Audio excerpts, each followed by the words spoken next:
Hello guys, welcome back to our channel.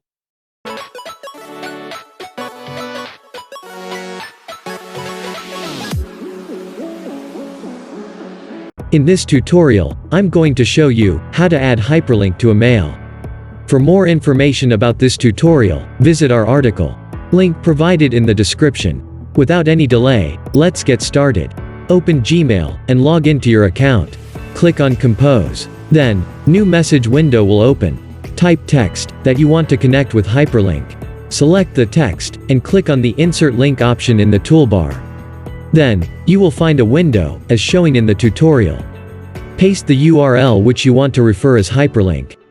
Click OK. That's it, hyperlink is added to the mail. Hope you liked this tutorial.